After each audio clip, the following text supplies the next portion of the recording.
Okay, so this is our second equation that we have, and this second equation is from chapter 5. So the equation that we have is the equation for the speed of light, called speed equation. This equation contains of three variables.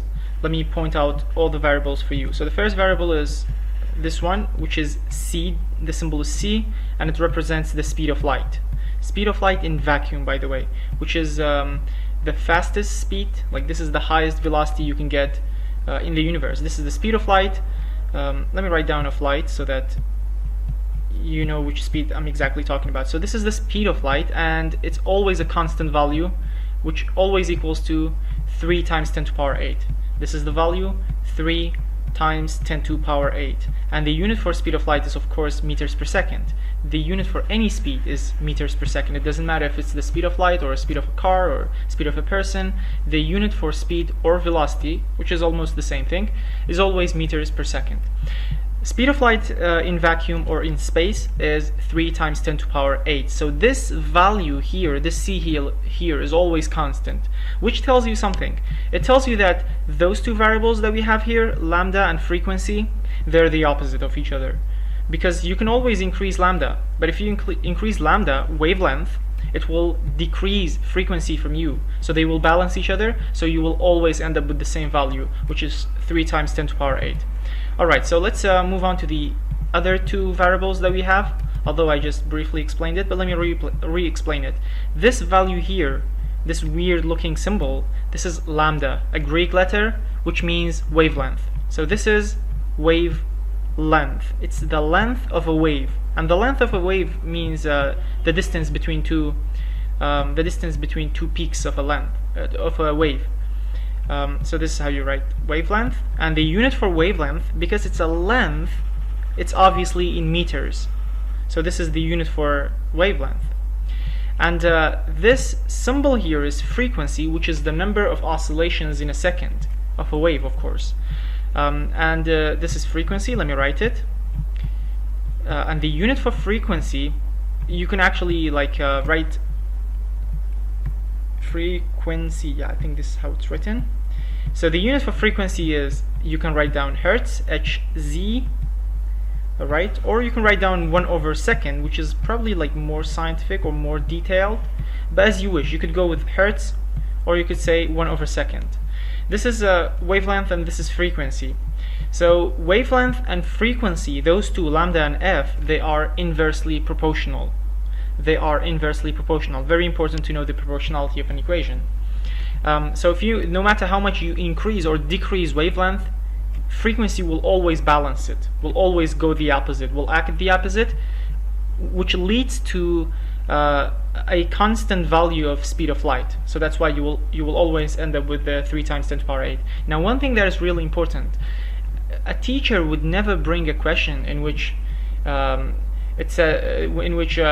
question says, find me the speed of light, because you can, even without using a calculator or without even solving the equation, you can always say it equals to 3 times 10 to the power 8. So that's not a very good question to ask you to find me the speed of light in vacuum, because you know the answer already. It's always 3 times 10 to the power 8, no matter what the wavelength is, no matter what the frequency is, because they will always balance each other, those two.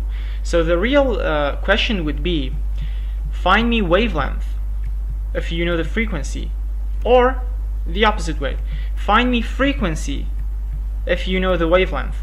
So those two are unknown in the equations that we have in the book, not c, because c is always known. We know it. It's 3 times 10 to the power 8.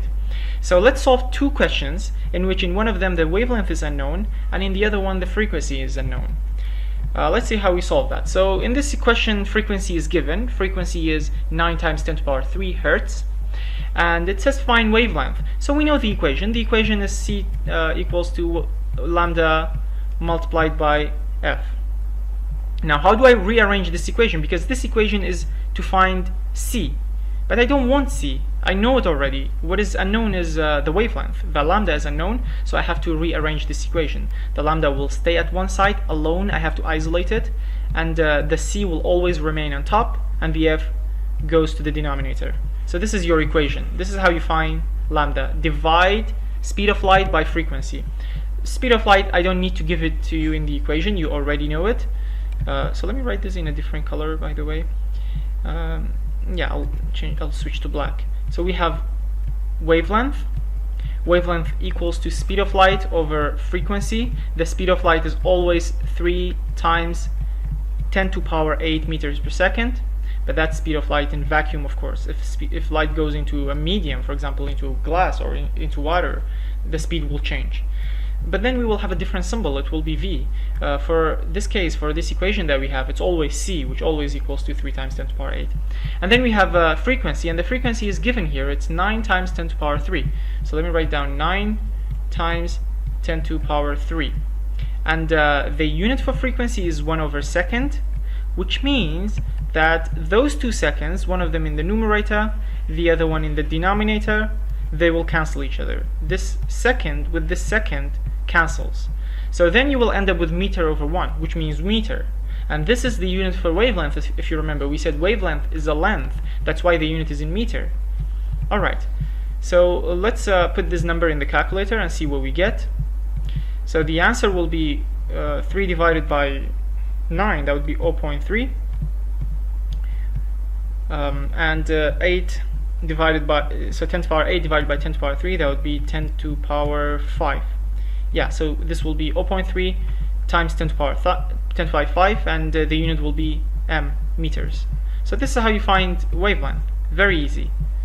All you have to do is to first rearrange this equation in order to change it for the equation of wavelength, and then you put the values back in, you put it in your calculator, you will get the number, and you should not forget the unit. Units are really important.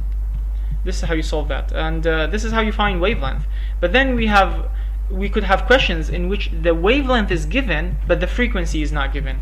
Again, same thing. You have the original equation, c equals to lambda multiplied by f, and we rearrange this equation in order to find frequency, and the equation for frequency will be f equals to, the speed will remain on top, the c always remains on top, because you have to isolate the f, and in order to isolate the f you have to grab the lambda into the other side, and it's a multiplication, so when it goes to the other side it becomes a division. So f would equal to c is always on top, and in the denominator we have lambda, or wavelength. So now we have the speed of light, always 3 times 10 to power 8, and of course you know the unit for speed. Speed is meters per second. That means how many meters can you cover in a second. So this tells you how fast you're going. And then we have wavelength, which equals to 1 millimeters. Now, of course, because the speed is in meters, it's not in millimeters, so I have to change this millimeter into meter so that they match. The unit should match. The unit in the numerator should match with the unit in the denominator. So I have to change this. 1 millimeter means 1 times 10 to power negative 3 meters. Okay? Because milli is 10 to power negative 3. So here in the denominator, this will be 1 times 10 to power negative 3 meters. Now, of course, if you look at the units first, you can see that those 2 meters will cancel. This meter cancels with that meter. Alright? Okay, so what you will be left is 1 over second. This meter will go away, so you will be left with a 1 because you've got nothing left. Meters goes with meters, so you have 1 over second, and that's the unit for frequency, as you know. And we also have a name for it. We call it hertz. So yeah, you divide those two, and let's see what we get. So this will be 3 times 10 to power 11. Yeah. Let me write down the final answer. You put this in the calculator, and you get 3 times 10 to power 11, and the unit was 1 over second. Or you could say hertz. Let me write down hertz between 2 brackets. And this is how you find frequency. So that's it. Very simple, very obvious. We have 2 cases. In one of them, the frequency is given, the wavelength is not given. You find it. In the second case, you have the wavelength, but the frequency is not given. So you find it. Simple and straightforward.